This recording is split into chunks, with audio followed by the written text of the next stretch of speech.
రామరాజు ఫ్యామిలీని ఎలాగైనా గుప్పెట్లో పెట్టుకొని వాళ్ళ ఆస్తి మొత్తం ఎలాగైనా దక్కించుకోవాలనుకొని ఇక భాగ్యం అయితే కూతురు శ్రీవల్లికి అయితే ఇక హితబోధ చేస్తూ ఉంటుందన్నమాట.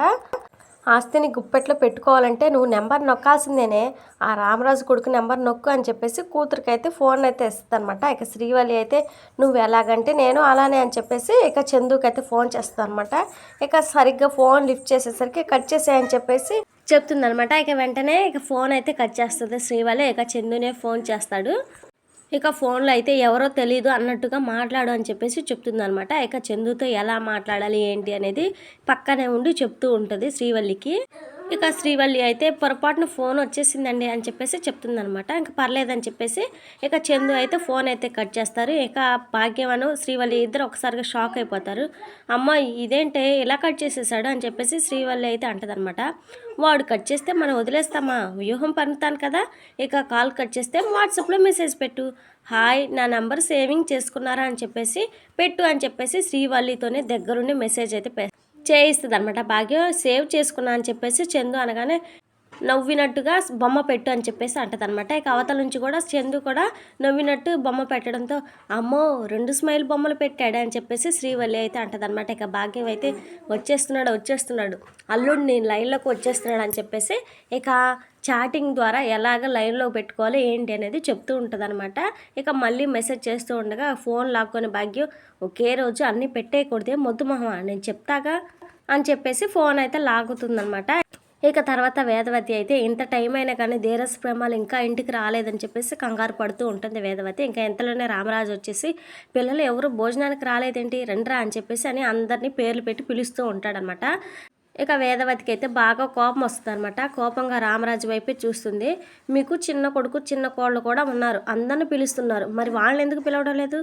కోపం ఏమైనా ఉంటే ఆ క్షణం చూపించాలి, తర్వాత వదిలేయాలి.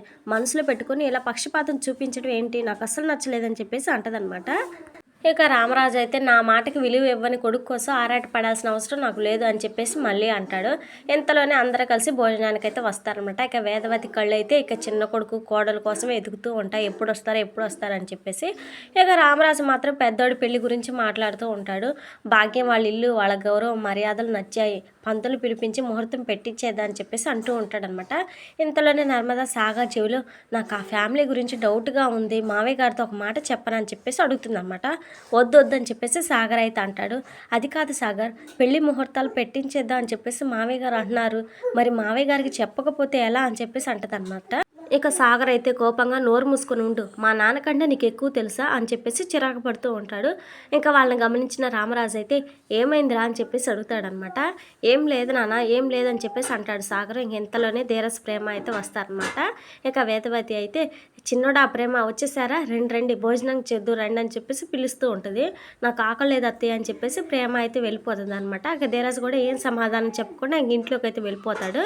ఇక వేదవతి అయితే రామరాజు దగ్గరకు వచ్చేసి వాళ్ళు ఉదయం బాక్స్ కూడా తీసుకెళ్ళలేదు, తిన్నారో లేదు, మీరు పిలిస్తే వస్తారు, పిలవండి అని చెప్పేసి అంటదనమాట.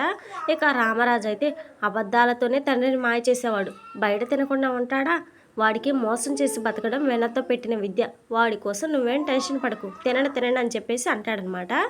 పాపం ధీరజ్ అయితే బాగా ఏడుస్తూ బాధపడిపోతూ ఉంటాడనమాట.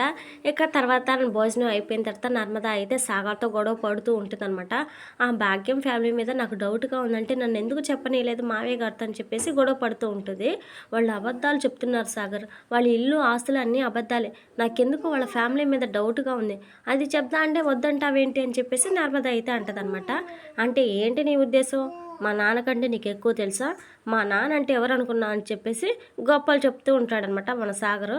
ఇక అంతటితో ఊరుకోకుండా మా నాన్న తెచ్చిన సంబంధాన్ని చెడగొట్టేసి మా పెద్దోడికి పెళ్లి కాకుండా చేద్దాం అనుకుంటున్నావా అని చెప్పేసి అంటాడు. నేను సంబంధం ఎందుకు చెడగొట్టాలని అనుకుంటున్నాను సాగర్ అని చెప్పేసి నర్మద అయితే అడుగుతుందనమాట.